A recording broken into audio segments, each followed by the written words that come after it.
transition into data analytics and you have a lot of questions in your mind, you're wondering what the requirements are, you're wondering if you can do it, you're wondering if you have what it takes to transition into data analytics, you're wondering what are the careers in data analytics, well, this video will give you answer to these questions.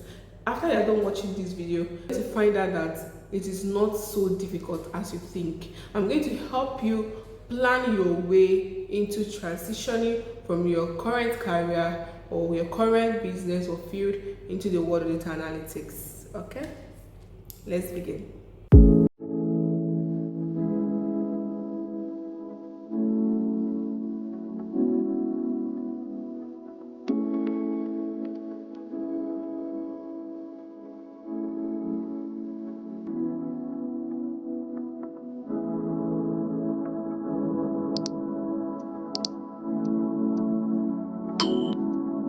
Hey guys, my name is Jamaica Ike. I'm a data analyst and a data analyst instructor. I currently work as a data analyst, and in this channel I give out tutorials on different tools that we use for data analysis, and I also give out these kind of videos to help those that are in the journey of becoming data analyst. So if you want any information on the world of data, then you will like to subscribe to my channel right now and click on the notification bell to be notified when I drop a new video. So guys, let's be real. Every company wants to make better decisions using data right now, and every company is looking for a data analyst to help make use of their data. This skill is something that will never go extinct. If you go on LinkedIn, you're going to see every single day I get a lot for data analyst role. Like there are jobs everywhere. Companies are literally looking for data analysts everywhere because people are coming to the realization of the importance of data. And companies are realizing that making use of the data can help improve their businesses. So you're thinking, okay, is that a job for me in this field? There is a job, there is always job. Okay, so there is always job. So you don't even need to worry about that. There's always job all the time. There's always job everywhere. And the best part of it is you can get jobs remotely. You can work from home, and you can also get a job where you have to work on site or even hybrid. So anything that you want, you can get jobs in these different ways. You can also get contract jobs if that's what you want. Okay, so job availability is not a problem in this field. So if it's something that you've been worried about, you don't need to bother about that. So the first myth is I need a computer science degree. Guys, you don't need a computer science degree. Many people have become good data analysts. They were never into science classes. They didn't study science, they didn't have anything to do with science. They studied art, but they became very good data analysts. You don't need to have a computer degree, a computer science degree to learn data analytics. Anywhere you are from, you can learn data analytics. Even if it's arts, you are into arts, you're into business, you're into teaching, any career at all you've been into, you can learn data analytics. You don't need a computer science degree to learn data analytics, okay? So another myth is some people think it's too late to start. Maybe you're in your 40s, 50s, 60s, and maybe you've been in your career field you are currently, you've been there for years, and you're wondering, is it too late? Maybe I should have started when I was younger, or I'm too old for tech, I'm too old for a new skill, I don't think I can understand it, I don't think I've been far from school, it's been long I left school, and I find it difficult to understand. Guys, no, you will not, okay? As long as you have someone that can teach you well, you will not have any problem with it, and you can start anytime. Even if you're 60, anytime you just want to learn, you can start anytime. That is not a problem. We see people that became popular, that became famous at very old age. So age is not a problem.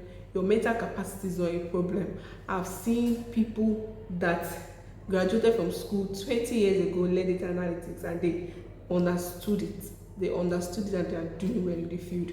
So guys, these are the few myths that we hear that scare people away from learning data analytics, and I hope you've finally come to understand that you don't need to be scared of all these things.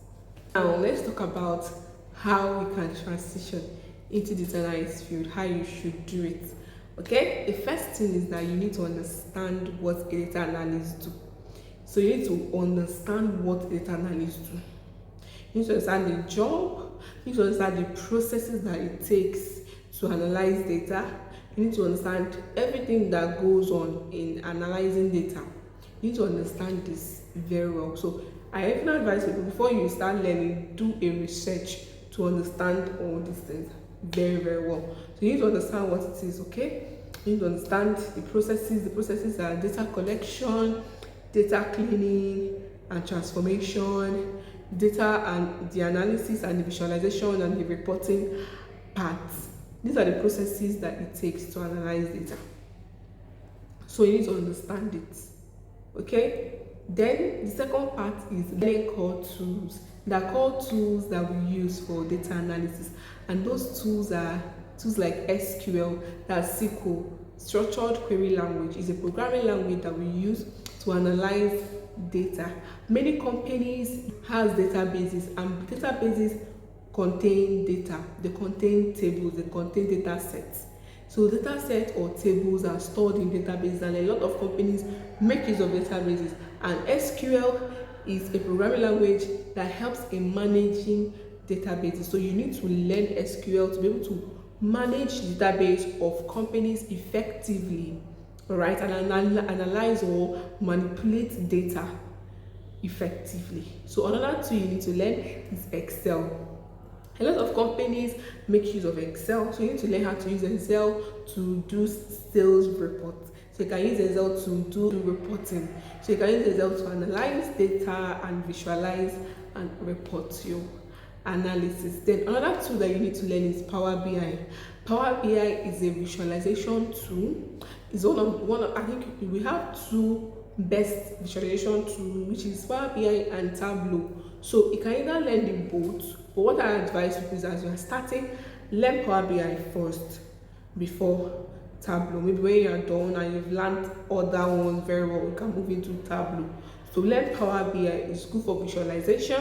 Learn the DAX part of Power BI, data modeling in Power BI and all that. Then other tool you can learn is Python.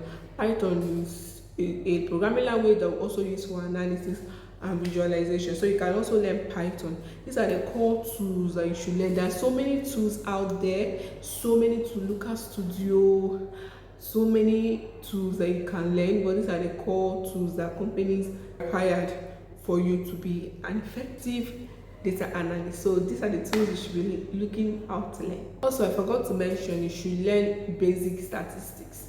Maybe because of the statistics that people think that you need to know maths to go into the analysis. No, you need to just learn basic statistics, like descriptive statistics.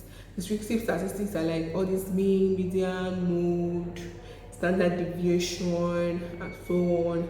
Just learn, basic statistics. It can help you. And then the next thing is to enroll in online courses. So if you are the person that is very good with online courses, there are free online courses you can enroll into to learn data analytics. There is Coursera, there is YouTube, there is W3 Schools.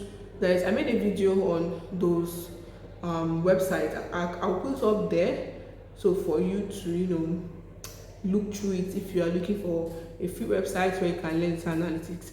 And then you have another option, you can pay for a course on data analytics. Okay, I actually teach data analytics, and my next course starting this April, ending last week of April. So my registration is still on. If you would like to learn, I'll be putting the my community group link in the description, so you can join the community and chat me up.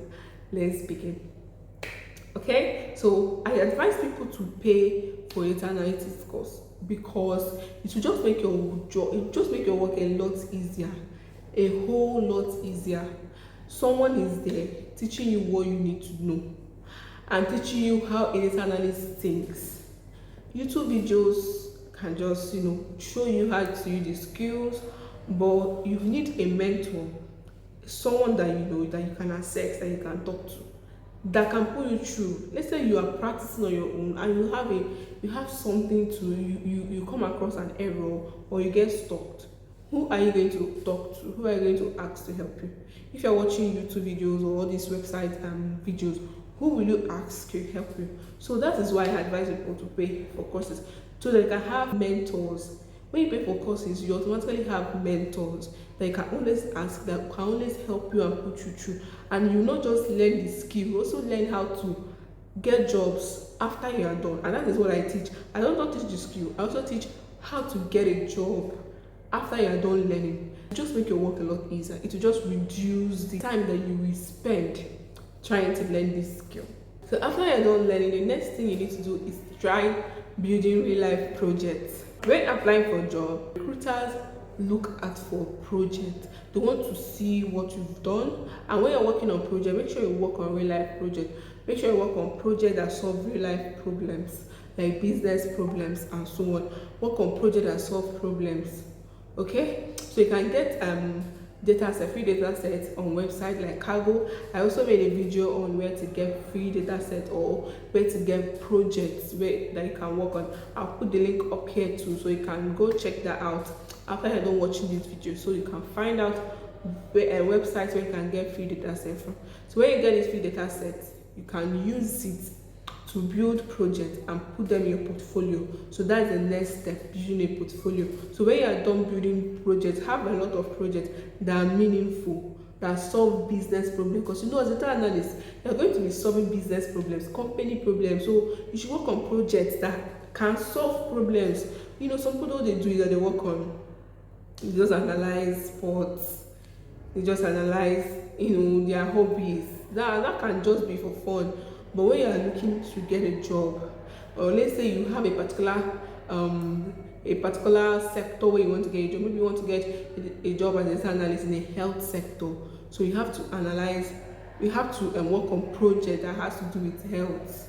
You have to get data set that has to do with health and work on project that has to do with health, because that's the people that you're looking at for. Okay? And then I was even supposed to mention this before we even start. As you begin your journey as a data analyst, please start putting yourself out there. There is no way you can be recognized, and there is no way you can be given a job apart from the applications you do, unless you put yourself out there. Okay, please put yourself out there. When you start your journey, start talking about what you do on Twitter, on LinkedIn. Start talking about your project, start talking about your learning journey out there, so people will see that, okay, you're going into this.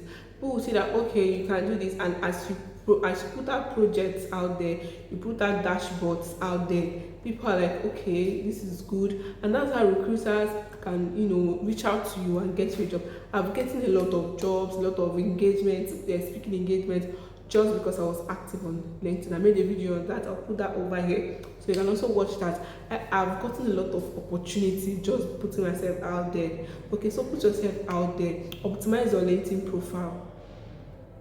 Start posting consistently. You have to be consistently posting on LinkedIn or Twitter or any other social media, but mostly Twitter and LinkedIn for a data analyst. So you have to be posting consistently. You have to be talking about what you do consistently. Consistency is just the best. Consistency is what will give you the results you are looking for. If you can be consistent, you'll be surprised what will happen to your career. Will it be easy? It will not be easy, especially if you're trying to transition to still working 9 to 5. It's not going to be easy, but you have to make out time for your classes, for your trainings, for your personal time to learn. Okay, and you need to also make out time to talk about what you're learning and all that. So it's not going to be very easy for you, because you might be working and also trying to transition. But trust me, it's very much worth it. And you should have your time to yourself when you're working remotely, like as I do. I work hybrid. I only have to come to work 3 times in a week, and I work from home during the other days. And as a new wife and soon to be mother, it's very easy and better for me, because I have my time. It's kind of flexible. Okay, even though I prefer a remote job, which I'm also applying to get, but right now I'm doing a hybrid job, so it's easier than 9 to 5, but it's not going to be easy to start at first. So that's what I tell people. If your motive is just only to make money, I will not lie to you, the reason why we are all here is to make money, but you need to have a reason that is more than making money, because it's not going to be easy. You're going to get stuck, you're going to get tired of being consistent, you're going to get tired. Especially when you're learning SQL, you're going to get tired of the codes, you might struggle learning the programming language, and you might want to give up. But if you have something else that is making you to, do this, it will help you to keep going. So get a reason that is more than money, and trust me, you will not regret moving into this field. I hope this video really helped you. If it did, give me a thumbs up and let me know if you have any questions in the comment section. I want to know your thoughts also in the comment section. Thank you so much for watching. Thank you so much for your time. See you in my next video. Bye.